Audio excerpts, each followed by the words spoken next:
Welcome to our channel group study plus. My name is Adesh. और प्यारे बच्चों, आज हम डिस्कस करेंगे 10th स्टैंडर्ड के लाइफ प्रोसेस चैप्टर का टॉपिक है रेस्पिरेशन। तो श्वसन के बारे में हम जानेंगे। बट बिफोर वी बिगिन, जो बच्चे चैनल पर नए हैं, जो स्टूडेंट्स पहली बार वीडियो को देख रहे हैं, वो चैनल को सब्सक्राइब कर लेना, बेल आइकन पर प्रेस कर लेना। वीडियो आपको अच्छी लगती है तो आप उसको लाइक करें, ज्यादा से ज्यादा अपने फ्रेंड्स के साथ शेयर करें। तो बेटा, उससे पहले हम थोड़ा सा डिस्कस करते हैं जो हमने लास्ट क्लास में पढ़ा था उसको। मैंने आप लोगों को जो लाइफ प्रोसेस चैप्टर स्टार्ट कराया था, थोड़ा सा रिवाइज करा देता हूं मैं आप लोगों को।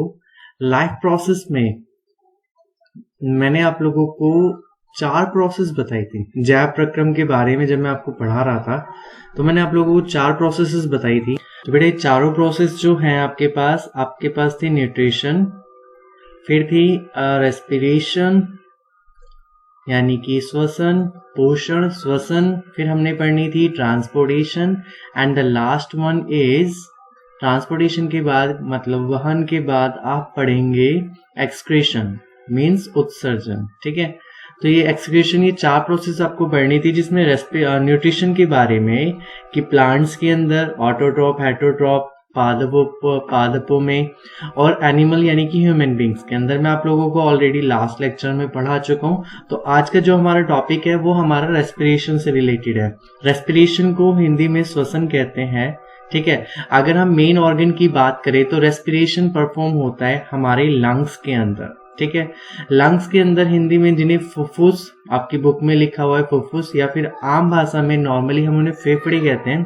तो ये हमारी बॉडी में रेस्पिरेशन प्रोसेस को परफॉर्म करते हैं। हम आज के लेक्चर में रेस्पिरेशन को प्रॉपर्ली समझेंगे कि ये कैसे काम करता है। ठीक है, लंग्स हमारे किस किस फंक्शंस को परफॉर्म करते हैं, रेस्पिरेशन कितने पार्ट्स में डिवाइडेड होता है, तो ये सारे कंसेप्ट हम क्लियर करेंगे। लेकिन उससे पहले मैं आपको थोड़ा सा एक प्रोसेस समझा देता हूँ, क्योंकि हमारी बॉडी से रिलेटेड है। आप लोगों को याद होगा न्यूट्रिशन प्रोसेस जब हम पढ़ रहे थे तो बेटा फाइनली हमारी बॉडी में एब्जॉर्ब जो किया गया था, देखो फाइनली जो फूड है, प्रॉपरली फूड कंज्यूम होता है स्मॉल इंटेस्टाइन यानी कि छोटी आंत के अंदर। ओके, तो न्यूट्रिशन की जब बात करें तो स्मॉल इंटेस्टाइन मतलब छोटी आंत में आपने देखा था कि आपने फूड गैदर किया था, वो भी किस फॉर्म में, ग्लूकोज की फॉर्म में। ओके, तो ग्लूकोज तो पहुंच चुकी है आपकी बॉडी में। अब ये ग्लूकोज कहाँ पे स्टोर होगी, तो थोड़ा सा बता दो बच्चे। तो ब्लड है, ब्लड के अंदर होती हैं आरबीसी, रेड ब्लड सेल्स, जिन्हें लाल रक्त कणिकाएं कहा जाता है। ये आरबीसी क्या करती हैं, ये इन ग्लूकोज को ओनली आरबीसी ही नहीं और भी है, जैसे ब्लड के अंदर बहुत सारे पार्ट्स हैं, हम अभी सारा डिस्कस करेंगे।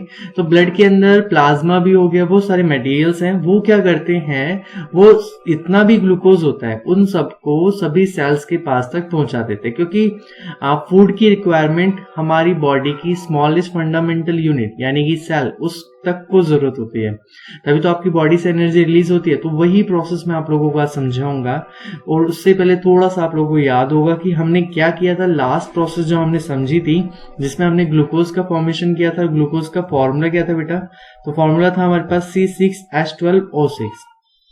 अब आपको ये देखना है कि ये जो ग्लूकोज है, दैट मीन्स जो ग्लूकोज है वो आपकी सभी कोशिकाओं के पास प्रेजेंट है। ओके, तो ग्लूकोज तो उनके पास पहुंच चुका है, तो अब उन्हें आवश्यकता किसकी होती है, तो उन्हें रिक्वायरमेंट होती है ऑक्सीजन की।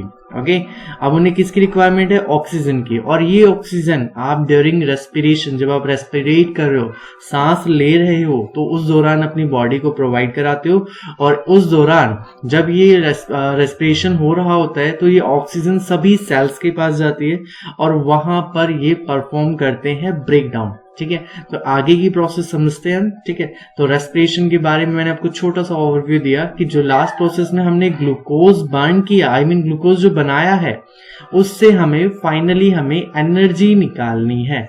और अगर हम सांस नहीं लेंगे, रेस्पिरेट नहीं करेंगे, तो जो बॉडी के अंदर ग्लूकोज होगा वो एनर्जी नहीं बना पाएगा।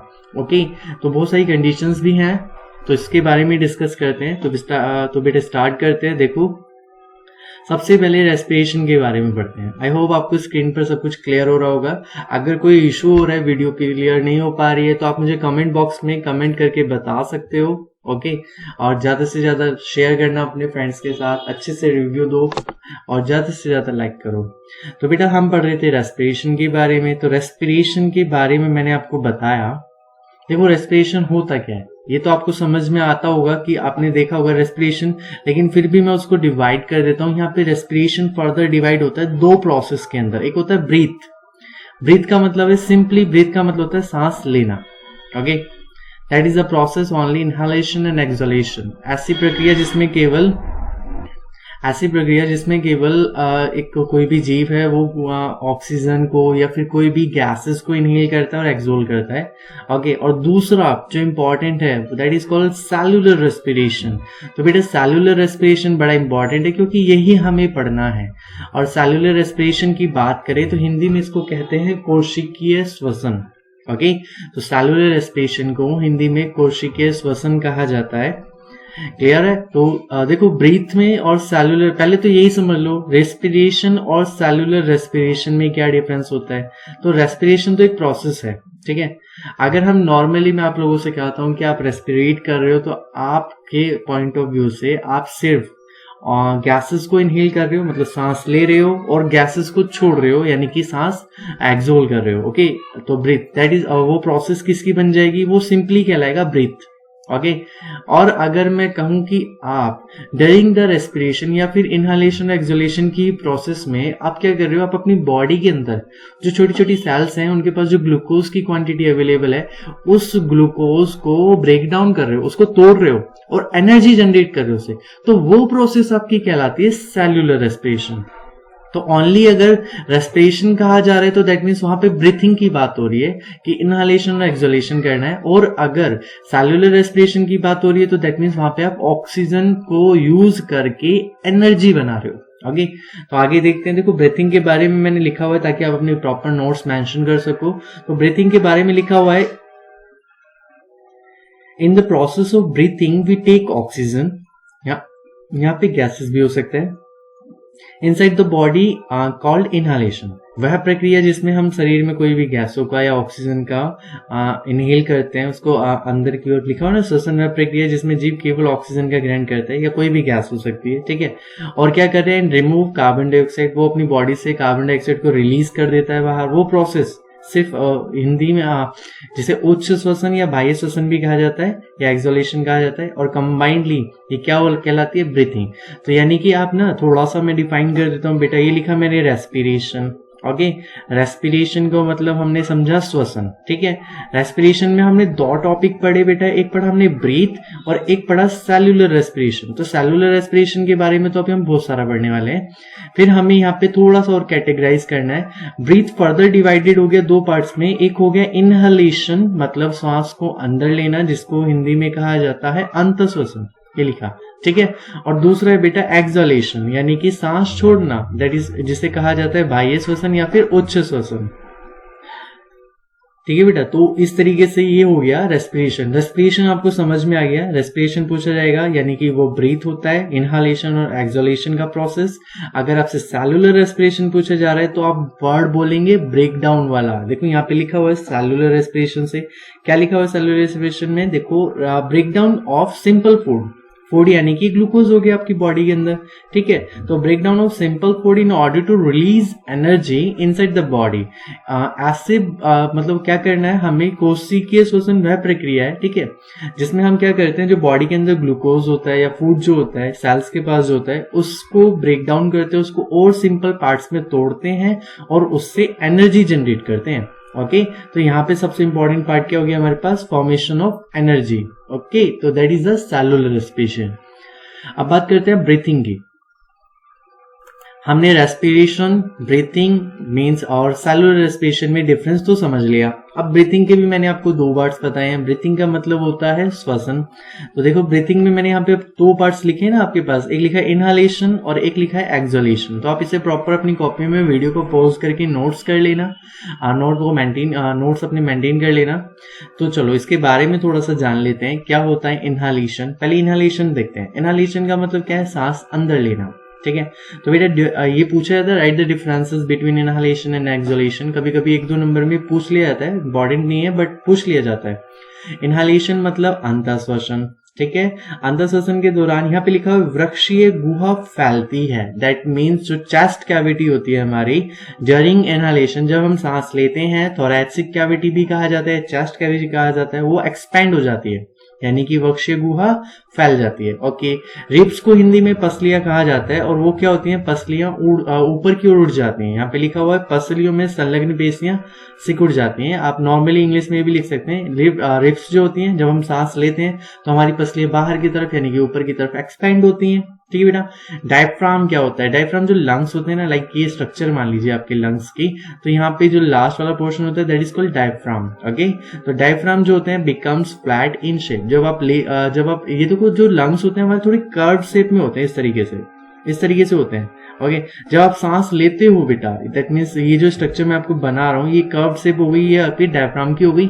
जब आपने इनहेल किया, मतलब इस साइड बना लेते हैं, इनहेल किया, तो इनहेल के दौरान ये बिल्कुल फ्लैट हो जाएगी क्योंकि गैस इसमें भर जाएगी पूरी तरीके से। ठीक है, तो ये हो गया हमारे पास फ्लैट इन शेप। कब? जब हम सांस ले रहे हैं, इनहालेशन कर रहे हैं। और वॉल्यूम ऑफ लंग्स, ये तो सिंपल सी बात है, जब हम सांस लेंगे तो लंग्स का जो वॉल्यूम होगा, मतलब आयतन जो होगा, वो इंक्रीज हो जाएगा। ठीक है, तो अंतर श्वसन के बारे में हिंदी में फिर से पढ़ लेते हैं। वृक्षीय गुहा, that means chest cavity expand हो जाती है, रिब्स जो है ऊपर की तरफ उठ जाती हैं, और उसकी जो मांसपेशियां होती हैं वो सिकुड़ जाती हैं। वक्ष ऊपर की ओर बाहर की ओर गति करता है। ये रिब्स की बारे रिब्स, ठीक है। वक्ष यानी कि डायफ्राम को कहा गया यहाँ पे। ठीक है, डायफ्राम के बारे में कहा गया बेटा, DIAPHRAGM। ओके, और दिया गया गुहा में वायु दाब कम हो जाता है और वायु फेफड़ों में भर जाती है। आयतन के बारे में लिखना चाहो तो आयतन डायरेक्टली लिख सकते हो, आयतन बढ़ जाता है। ओके, चलो अब इसके बारे में थोड़ा सा बढ़ते हैं, एक्सलेशन के बारे में। एक्सलेशन मतलब थोरैसिक कैविटी या फिर आप कह सकते हो चेस्ट कैविटी जो होती है वो कॉन्ट्रैक्ट हो जाती है। जब आप सांस छोड़ रहे हो तो आपकी जो चेस्ट कैविटी है वो सिकुड़ने लगेगी। ठीक है, वक्षीय गुहा अपने मूल आकार में वापस आ जाती है। फिर लिखा हुआ रिब्स मूव डाउनवर्ड, यानी कि जो पसलियां होती हैं वो नीचे की ओर जाने लगती हैं। वक्ष यानी कि डायफ्राम अपने पुराने आकार में, यानी कि देखो इस सर्कुलर शेप में आ जाएगा। जो ओरिजिनल शेप होती है वो कैसी होती है? वो सर्कुलर होती है डायफ्राम की। ठीक है, इस तरीके से। ओके, फिर लिखा हुआ बेटा वॉल्यूम क्या होगा? वो घट जाएगा। जो आयतन होगा, दाब बढ़ जाता है और आयतन कम हो जाता है। तो इस तरीके से आपने देखा इनहालेशन और एक्सलेशन के बीच में डिफरेंस। तो फर्दर आप लोगों को थोड़ा सा क्लियर हो गया होगा। हमने देखा रेस्पिरेशन को फर्दर डिवाइड किया था हमने। व्हाट इज अ ब्रीथिंग का मतलब सांस लेना, मींस इनहालेशन और एक्सलेशन की बात कर रहे हैं। और फिर अब बात करते हैं हम सेलुलर रेस्पिरेशन, यानी कि कोशिकीय श्वसन क्या होता है। तो बेटा कोशिकीय श्वसन की बात करें तो देखो बड़ा इंपॉर्टेंट टॉपिक है, क्योंकि यहाँ से आपके पार्ट बनते हैं। ओके, तो सबसे पहले हम बात करते हैं सेलुलर रेस्पिरेशन होता क्या है। तो देखो बेटा, इन the process of cellular respiration, okay, मैं इसको थोड़ा सा जूम कर देता हूं, देखो अब क्लियर हो रहा होगा। ठीक है, in the process of cellular respiration the glucose present in our body या फिर ऑल सेल्स, सभी कोशिकाओं के पास जो ग्लूकोज प्रेजेंट होता है, that is break down into simple substance like carbon dioxide, water and form of energy. Okay, अगर मैं नॉर्मली आपको एक्सप्लेन करूं तो बेटा मैंने जो सेलुलर रेस्पिरेशन में आपको बताया वो ये बताया कि आपके पास ग्लूकोज है, दैट मीन्स हमारी बॉडी की हर सेल के पास अब ग्लूकोज प्रेजेंट है। हमने क्या किया? हमने रेस्पिरेशन किया। रेस्पिरेशन के दौरान हमें ऑक्सीजन प्रोवाइड हुई, वो ऑक्सीजन सभी कोशिकाओं के पास पहुंचा दी गई है। ओके, जब ये ऑक्सीजन पहुंचा दी गई है तो इस ऑक्सीजन की प्रेजेंस में इस ग्लूकोज को बर्न किया जाएगा। ठीक है, और बर्न करने के दौरान हमें प्रोवाइड होगा कार्बन डाइऑक्साइड मिलेगा, हमें प्लस में मिलेगा वाटर, और बेटा इंपॉर्टेंट मिलेगी हमारे पास एनर्जी। ये वही एनर्जी है, लाइक आप ऐसे समझ सकते हैं आपने 1 ग्लास मिल्क आपने इंटेक किया, या फिर हम कह सकते हैं हमने 1 ग्लास दूध पिया हुआ है। ठीक है, 1 ग्लास दूध पीने के बाद हम रेस्पिरेट तो कर ही रहे होते हैं। ओके, तो वो 1 ग्लास मिल्क जो है that is break down in the presence of oxygen, वो ब्रेक हो जाएगा आपका, वो टूट जाएगा छोटे छोटे पार्टिकल्स में। वो प्रोवाइड करेगा आपको कार्बन डाइऑक्साइड, वाटर प्रोवाइड करेगा और एनर्जी। ये एनर्जी जो होगी ये आपको AT और P, ATP की फॉर्म में प्रोवाइड होगी, यानी कि एडिनोसिन, यहां लिख देता हूं मैं, एडिनोसिन, ठीक है, ट्राई फॉस्फेट, फॉस्फोरस होता है ये। ठीक है, हमारी बॉडी में प्रेजेंट होता है। तो देखो बेटा, एडिनोसिन ट्राइफॉस्फेट के बारे में मैंने आपको बताया, एनर्जी की फॉर्म होती है, इसको ना करेंसी ऑफ एनर्जी भी कहा जाता है। हमारी बॉडी में जो ऊर्जा की मुद्रा होती है, ठीक है, दैट इज कॉल्ड एटीपी या फिर एडिनोसिन ट्राइफॉस्फेट। ओके, तो आपने देखा कि हमने ग्लूकोज ऑलरेडी हमारी बॉडी में है, हमने ऑक्सीजन ली यानी कि रेस्पिरेशन का प्रोसेस यूज किया, फिर हमें प्रोवाइड हुई एनर्जी, और यही प्रोसेस आपकी कहलाती है सेल्यूलर रेस्पिरेशन। ओके, अब देखो, अब मान लीजिए यहां पर तो ऑक्सीजन प्रेजेंट है, अगर मैं यहां से ऑक्सीजन हटा दूं, लाइक यहाँ पे सपोज दैट मैंने ऑक्सीजन हटा दी, तब भी रेस्पिरेशन हो रहा है। ओके, और ये ग्लूकोज का ब्रेकडाउन हो रहा है और हमें एनर्जी प्रोवाइड हो रही है। इसी के बिहाफ पर सेलुलर रेस्पिरेशन को दो पार्ट्स में डिवाइड किया जाता है। एक किया जाता है एरोबिक, एरोबिक का मतलब होता है in the presence of oxygen, और एक होता है बेटा एनएरोबिक। एनएरोबिक का मतलब होता है in the absence of oxygen, मतलब हिंदी में इसको एरोबिक को वायुवीय श्वसन और इसको अवायुवीय श्वसन कहा जाता है। इसके बारे में डिस्कस करते हैं। चलो यहाँ पे आते हैं। देखो यहाँ पे मैंने लिखा हुआ है, ये हिंदी में भी मैंने एक छोटा सा इमेज बनाया हुआ है, यहाँ पे आप इसे ऑब्जर्व कर सकते हो। तो मैं लिख देता हूँ एरोबिक रेस्पिरेशन मतलब वायुवीय। ओके, अब बहुत से बच्चे सोच रहे होंगे जब ऑक्सीजन प्रेजेंट ही नहीं होगी तो रेस्पिरेशन होगा कैसे। तो बेटा एक छोटा सा एग्जांपल मैं आपको बताता हूँ, उसी के भी आप पे टॉपिक टिका हुआ है। लाइक जैसे हमने ले लिया ईस्ट। ओके, ईस्ट एक छोटा सा माइक्रो ऑर्गेनिज्म है, या फिर मैं आप लोगों को छोटा सा एग्जांपल दे दूं, वहां पे भी छोटे छोटे माइक्रोब्स यूज किए जाते हैं। गोबर गैस का एक प्लांट होता है जिससे मीथेन वगैरह बनाई जाती है एलपीजी सिलेंडर्स में। तो वहां पे ना उस प्लांट के अंदर कुछ माइक्रोब्स रिलीज कर दिए जाते हैं, कुछ माइक्रोब्स डाल दिए जाते हैं। तो उस प्लांट के अंदर जो माइक्रोब्स डाले जाते हैं वो एनएरोबिक रेस्पिरेशन करते हैं, मतलब उन्हें ऑक्सीजन की जरूरत ही नहीं है, वहां पे बिल्कुल वैक्यूम भी क्रिएट हो जाएगा, तब भी वो सर्वाइव कर रहे होंगे। और जब वो एनएरोबिक रेस्पिरेशन, इन माइक्रोब्स के पास एक एंजाइम होता है, एंजाइम का नाम है जाइमेज। कभी कभी पूछा भी जा सकता है, हिंदी में भी ये कहेंगे बेटा। ओके, तो जाइमेज एंजाइम क्या करता है, उस प्रोसेस को हम समझेंगे। उससे पहले एक बार थोड़ा सा थ्योरी रिवाइज कर लेते हैं। देखो इसमें होता क्या है, टेक्स प्लेस, एरोबिक रेस्पिरेशन के बारे में डिस्कस कर रहे हैं। देखो बेटा, एरोबिक रेस्पिरेशन के अंदर क्या होता है, इसमें हम in the presence of oxygen respirate करते हैं, that means takes place in the presence of oxygen. हम ह्यूमन बींग्स भी तो इसी प्रकार से रेस्पिरेशन करते हैं। और इसमें सबसे इंपॉर्टेंट बात है कि ये जो अकर, मतलब ये होता कहाँ पर है, तो हमारी सेल के अंदर आप लोगों ने पढ़ा है माइटोकॉन्ड्रिया, तो माइटोकॉन्ड्रिया के अंदर ये परफॉर्म होता है। ठीक है, इसमें एंड प्रोडक्ट जो निकलता है कार्बन डाइऑक्साइड, वाटर, और सबसे इंपॉर्टेंट है more amount of energy is released during it. तो यानी कि जो रेस्पिरेशन जो ऑक्सीजन की प्रेजेंस में होता है, that is called aerobic respiration, उसमें सबसे ज्यादा मात्रा में एनर्जी रिलीज होती है, अराउंड 38 एटीपी एक मॉलिक्यूल से रिलीज होता है। और जब हम अनएरोबिक रेस्पिरेशन की बात करें तो ये in the absence of oxygen होगा। ओके, अकर्स इन साइटोप्लाज्म, तो सेल के अंदर मान लीजिए सेल, मैंने आप लोगों ने पढ़ा होगा, लाइक सेल की स्ट्रक्चर, अगर ये ऑनियन पील की सेल है तो ये न्यूक्लियस हो गया, इसके चारों तरफ जो लिक्विड सब्सटेंस भरा होता है साइटोप्लाज्म कहलाता है हमारा।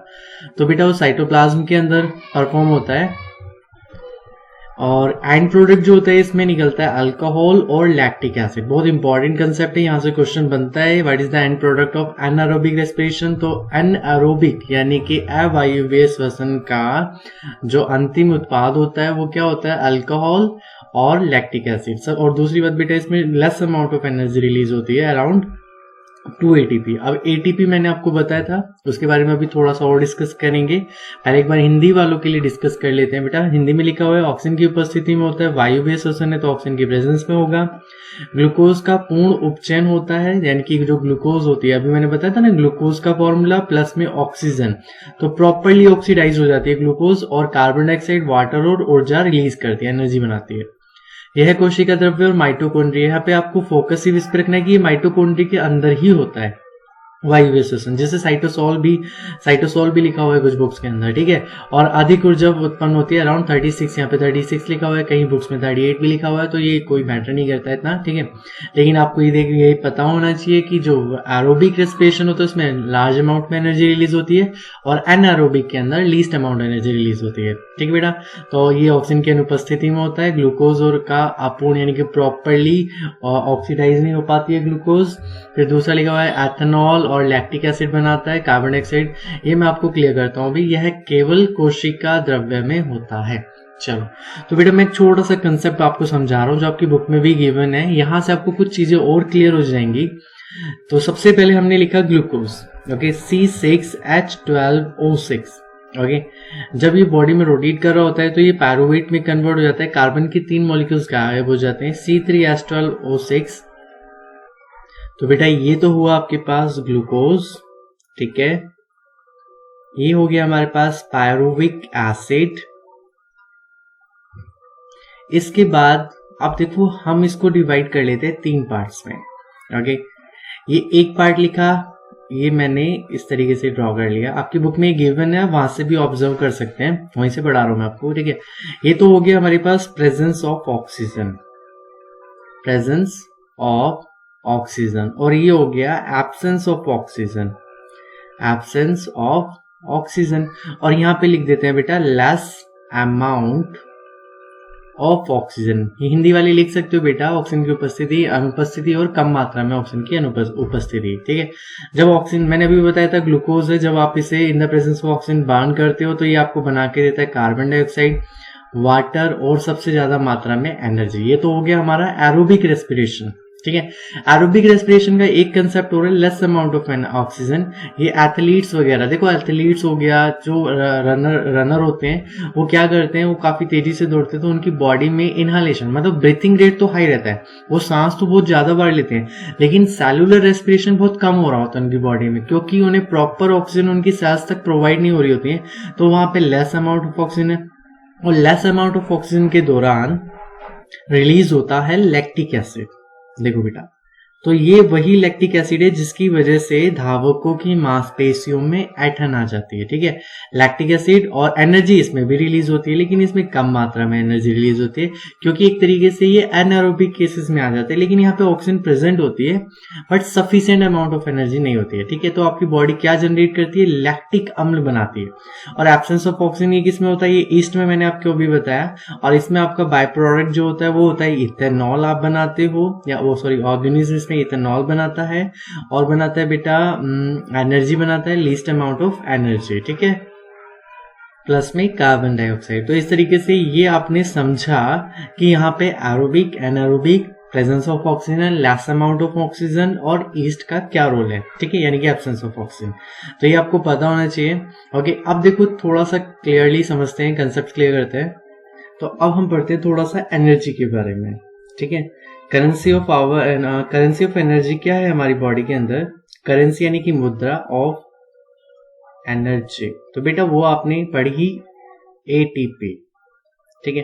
तो देखो इसके बारे में थोड़ा सा डिस्कस कर लेते हैं। एटीपी, पहले जो हमारी बॉडी होती है ना, बॉडी के पास ऑलरेडी एडीपी मॉलिक्यूल प्रेजेंट होता है, एडीपी। यहाँ पे नाम लिख देता हूं मैं, ये हो गया हमारा एडिनोसिन,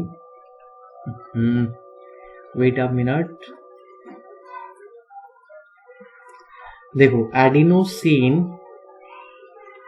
ये है हमारे पास डाइफॉस्फेट, दैट मीन्स फास्फोरस के यहां पर हमारे पास दो मॉलिक्यूल है। ये फास्फोरस के एडीपी जो होता है बच्चे, एडीपी फास्फोरस के एक मॉलिक्यूल से मिलकर ये ट्राई मॉलिक्यूल यानी कि एटीपी में कन्वर्ट हो जाता है, और इसी फॉर्म में हमारी जो है बॉडी के अंदर एनर्जी स्टोर होती है, ओके। जो भी आप खाना खाते हो वो डाइजेस्ट होने के बाद जो एनर्जी रिलीज होती है वो इस फॉर्म में स्टोर हो जाती है, ताकि आप दिन भर के काम अपनी बॉडी से करवा सकते हो, ओके। तो ये तो था एक छोटा सा प्रोसेस। अब हम बात करते हैं, ये हमने समझ लिया, अब हम बात करते हैं थोड़ा सा ओवरव्यू की। देखो इसमें मैंने एक छोटा सा डायग्राम आपको प्रोवाइड किया है। तो एक प्रोसेस में आपको बताता हूँ कि इनके पार्ट्स क्या हैं, क्या चीजें हमें समझनी है, क्या चीजें हमसे पूछी जाती है। इसमें बेटा एक वर्ड होता है एल्वियोलाई, एल्विओएलआई। एल्वियोलाई को हिंदी में कहते हैं कूपिका। एल्वियोलाई को हिंदी में क्या कहते हैं? कूपिका। ठीक है, तो वर्ड्स आपको याद रखना, बलून लाइक स्ट्रक्चर होती है ये। ठीक है, ये आपसे पूछा जाता है एग्जाम में, लिख लेना बेटा इसे। बलून लाइक स्ट्रक्चर यानी कि गुब्बारे के आकार की संरचना, गुब्बारे के आकार की संरचना। अब देखो ये लिखा है, इसको हिंदी में कूपिका कहते हैं, मैंने भी बताया कूपिका। और ये जो स्ट्रक्चर आपको दिखाई दे रही है बलून लाइक स्ट्रक्चर, इस पे छोटे छोटे सैक हैं, ठीक है, धब्बे से जो बने हुए हैं। ये बलून्स लाइक स्ट्रक्चर जो है ये इतनी माइनर, बहुत छोटी सी झिल्ली होती है, एक मेम्ब्रेन होती है। अगर आप इसे ओपन करोगे तो बहुत लंबा, काफी बड़े एरिया को कवर करेगी। ओके, और यहीं से ऑक्सीजन और कार्बन डाइऑक्साइड का ट्रांसफर होता है। एक तरीके से exchange of gases is done by alveoli. तो आप कह सकते हैं मेन फंक्शन क्या हो गया एल्वियोलाई का? Exchange of gases. तो मेन फंक्शन होता है एल्वियोलाई का एक्सचेंज, यानी कि गैसों का आदान प्रदान, एक्सचेंज ऑफ गैसेस। तो दो आपने बातें समझी। अब balloon like structure called alveoli, गुब्बारे के आकार की संरचना को कोपिका कहते हैं, और इनका मुख्य कार्य गैसों का आदान प्रदान होता है। हमारे लंग्स के अंदर ये एल्वियोलाई होती है। अब ये स्ट्रक्चर बनती कैसे, थोड़ा सा इंग्लिश में डिस्कस करते हैं, फिर हिंदी में करेंगे। सबसे पहले नॉस्ट्रिल, नॉस्ट्रिल आप जानते हैं नाक को कहते हैं। नासल पैसेज, नासा द्वार जो हो गया, नाक के अंदर ये वाला पोर्शन जो होता है ये वाला नेसल पैसेज कहलाता है। ओके, ये देखो यहाँ पे आपको शो नहीं किया लेकिन ये वाला, ठीक है। नेसल पैसेज के बाद दिया हुआ है नेसल कैविटी, फैनिक्स, फैनिक्स मतलब ये वाला पार्ट जो है ना, ग्रसनी जिसे कहा जाता है, दैट इज फैनिक्स। ओके, लैनिक्स हो गया आपके पास, लैनिक्स यानी कि कंठ हो गया। ओके, ट्रैकिया इसमें हिंदी में नहीं दिया गया है। ट्रैकिया श्वास नली, ये जो फूड पाइप हो गई, ये ट्रैकिया, ये दैट इज कॉल्ड ट्रैकिया। ये हो गया आपका, ये ट्रैकिया ही होता है, ठीक है। फिर दिया हुआ है वलय, वलय यानी कि बेटा रिंग्स कहा जाता है, ठीक है। यहाँ पे एक वर्ड मैंने आपको लास्ट लेक्चर में बताया था, एपिग्लॉटिस। ओके, एपिग्लॉटिस यहीं पे लगा होता है, जो खाने को वापस नहीं जाने देता बॉडी में, बॉडी से मतलब बाहर नहीं आने देता है, ठीक है। तो एपिग्लॉटिस आप याद रखें हिंदी में भी। फिर उसके बाद बेटा ट्रैकिया, ट्रैकिया जुड़े हुए हैं ब्राउंची से, ब्राउंची ये वाला पार्ट जो है यहाँ पे ब्राउंची है। फिर ये ब्राउंची आगे चल के थोड़ा थोड़ा और डिवाइड हो जाता है, तो छोटी छोटी जो शाखाएं, ब्रांचेस जो निकलती हैं, दैट इज कॉल्ड ब्रांचियोल्स। ओके, और ब्रांचियोल्स के बाद ये आ जाते हैं सबसे लास्ट में एल्वियोलाई, ठीक है।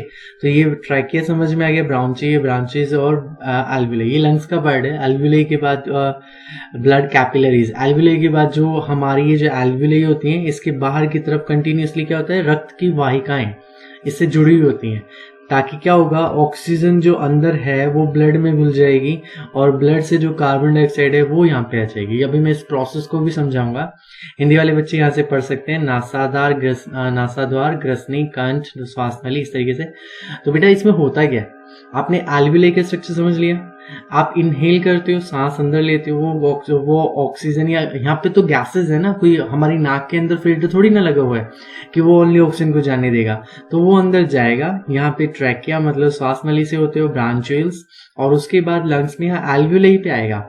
एल्वियोलाई क्या करेगा, एल्वियोलाई का काम होता है कि ऑक्सीजन को, जो आपने गैसेस इनहेल करी, लंग्स के अंदर बहुत सारी गैसेस जो भर गई है, उसको, उसमें से ऑक्सीजन को कैरी करके ब्लड में घोल देना, ब्लड में डिसॉल्व कर देना। और कार्बन डाइऑक्साइड, देखो एल्वियोलाई का यहाँ पे क्या करना है, यहाँ पे ऑक्सीजन को किस में डाल देगा, ब्लड वेजल्स में डाल देगा, ठीक है।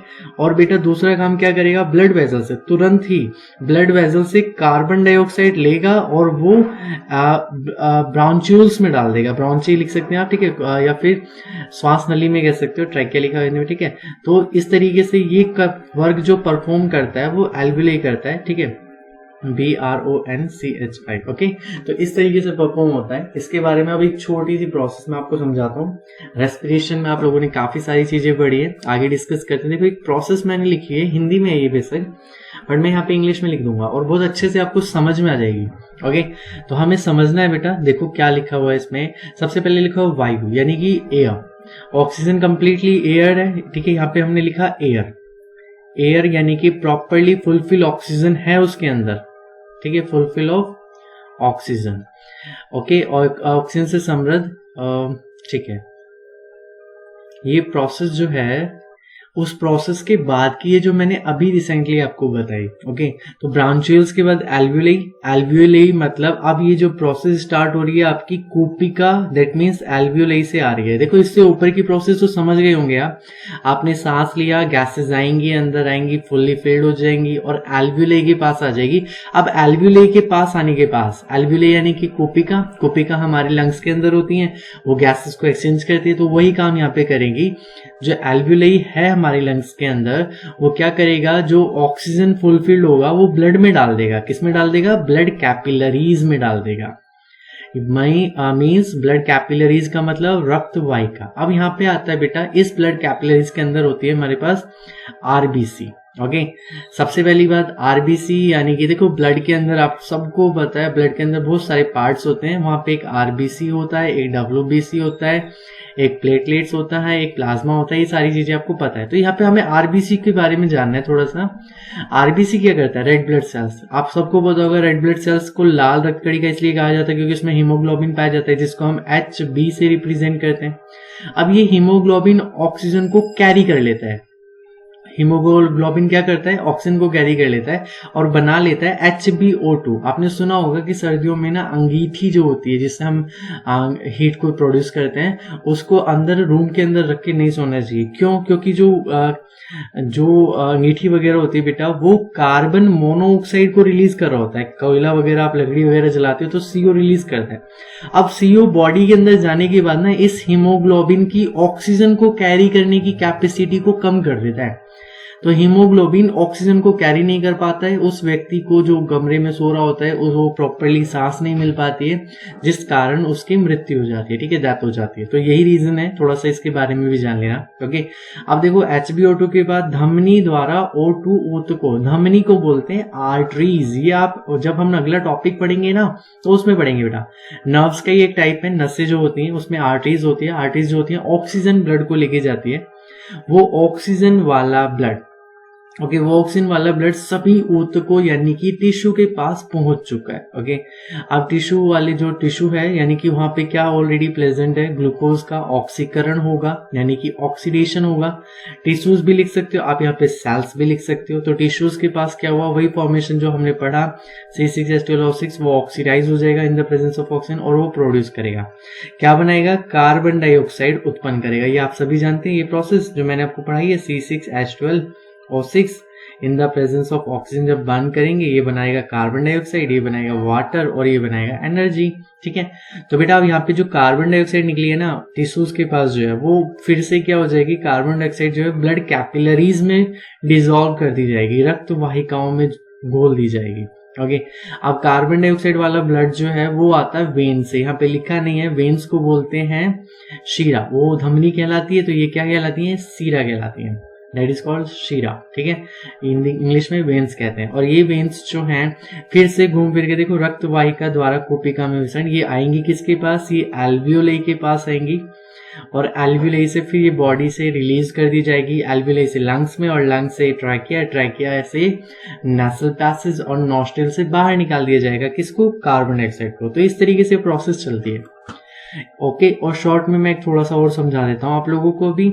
हमने सबसे पहले क्या किया, हमने सांस लिया, इनहालेशन किया। ठीक है, पहला मैं एक वर्ड लिख दे रहा हूं। इनहालेशन के बाद वो सांस जो है, हमारा जो फूड पाइप होता है, एक ही पाइप होता है ना, एपिग्लोटिस जो मैंने बताया था वो वर्ड्स, तो फूड पाइप की हेल्प से लंग्स तक जाता है। लंग्स में ब्रांचीज बने होते हैं, ब्रांचोल्स बने होते हैं। ठीक है, उसमें वो एल्वियोलाई के पास जाते हैं। ठीक है, अब यहाँ से एल्वियोलाई क्या करता है, ब्लड में ऑक्सीजन डिसॉल्व कर देता है। ब्लड में जो ऑक्सीजन हमने डिसॉल्व करी है वो सभी सेल्स या टिश्यू के पास जा रही है। ठीक है, वहां पे खाने को डाइजेस्ट किया जा रहा है, पता है, एक तरीके से जो फूड था, ग्लूकोज था, उसको बर्न किया जा रहा है और उससे कार्बन डाइऑक्साइड नहीं जा रही है। वो क्या कर रहा है, कार्बन डाइऑक्साइड को किससे में बोल दे रहा है, ब्लड में। और ये ब्लड जो है फिर से कहाँ आ रहा है, लंग्स के पास आ रहा है। लंग्स में कौन है, एल्वियोलाई है। एल्वियोलाई ने फिर से क्या किया, कार्बन डाइऑक्साइड उठा लिया। तो बस एल्वियोलाई यहाँ पे बैठी हुई है, मान लीजिए एल्वियोलाई है, ये ब्लड चल रहा है। ठीक है, तो ये इसमें ऑक्सीजन डाल रहे हैं और इससे कार्बन डाइऑक्साइड ले लेते हैं। ये प्रोसेस चलती रहती है इस तरीके से। ये ब्लड नीचे से ऊपर मान लीजिए चल रहा है। ये हमारी बॉडी का एक कंसेप्ट है कि इधर से ब्लड आ रहा है तो कार्बन डाइऑक्साइड इससे ली जा रही है और इसमें ऑक्सीजन डाली जा रही है। और ये काम कौन कर रहा है, ये एल्वियोलाई मतलब कुपी का कर रहा है। तो इस तरीके से बेटा रेस्पिरेशन होता है ह्यूमन बींग्स के अंदर, और रेस्पिरेशन परफॉर्म होने के बाद जो सेलुलर रेस्पिरेशन होता है वो अपनी बॉडी में उसकी हेल्प से एनर्जी को रिलीज कर पाते हैं, ठीक है। और यही एनर्जी आप अपने दिनचर्या के कामों में यूज करते हो। ओके चलो, तो रेस्पिरेशन ह्यूमन बींग्स के अंदर इतना ही था, इतना ही आपको समझना था। अब हम थोड़ा सा डिस्कस करते हैं रेस्पिरेशन इन प्लांट्स, क्योंकि हर टॉपिक को हमें दोनों कंसेप्ट्स में समझना है।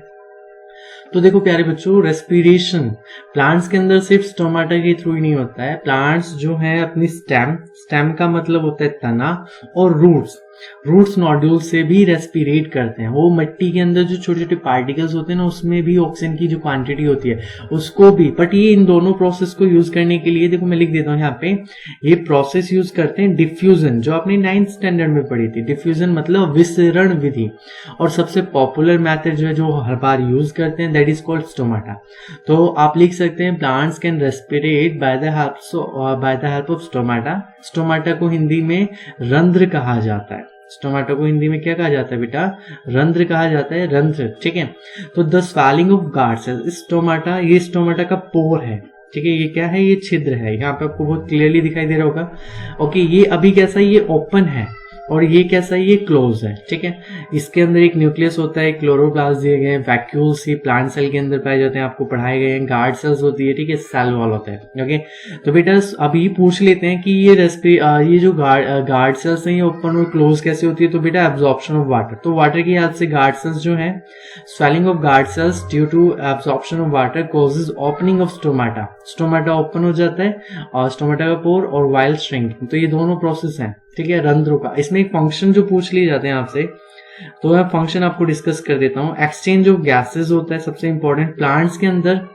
एक्सचेंज ऑफ गैसेस यानी कि गैसों का आदान प्रदान स्टोमाटा की हेल्प से होता है, रंध्र की सहायता से। दूसरा बेटा इंपॉर्टेंट फंक्शन ये है कि ट्रांसपीरेशन, जो वाष्पोत्सर्जन होता है ना, वाटर को रिलीज करना, तो वो भी किसके द्वारा होता है? स्टोमाटा पोर्स की हेल्प से होता है। ये दो मेन फंक्शन है जो आपसे एग्जाम में पूछे जाते हैं, किसके? स्टोमाटा के। तो इस तरीके से आपका रेस्पिरेशन जो पार्ट है आप याद रखना, ठीक है। स्टोमाटा, पोर, गार्ड सेल्स, ठीक है। गार्ड सेल्स वाटर की वजह से यहाँ पे कंसंट्रेशन ऑफ वाटर होती है जो इनको ओपन और क्लोज होने में हेल्प करता है। ये क्वेश्चंस बनते हैं एग्जाम में, ये ओपन स्टोमाटा है, ये क्लोज स्टोमाटा है, ठीक है। ओके, तो बेटा यहाँ पे ये कंप्लीट होता है आपका रेस्पिरेशन टॉपिक। नेक्स्ट लेक्चर में हम डिस्कस करेंगे ट्रांसपोर्टेशन यानी कि वाहन के बारे में। ओके, ज्यादा से ज्यादा अपने फ्रेंड्स के साथ शेयर करो, लाइक करो। अगर आप चाहते हो कि मैं ऐसे ही कंटिन्यू वीडियो को बनाता रहूं, आप लोगों को कंटेंट प्रोवाइड करता रहूं, तो बेटा ज्यादा से ज्यादा शेयर करना, ताकि ज्यादा से ज्यादा लोग देखें। और जो नए चैनल पर नए बच्चे हैं वो बेटा सब्सक्राइब कर लेना, बेल आइकन को प्रेस कर लेना। बहुत सारे नोटिफिकेशन, अभी बहुत सारे कंटेंट आप लोगों के लिए अवेलेबल है, धीरे धीरे सब कुछ मिलेगा। ओके, तो बेटा ख्याल रखना अपना। ओके, तो have a good day and God bless you all.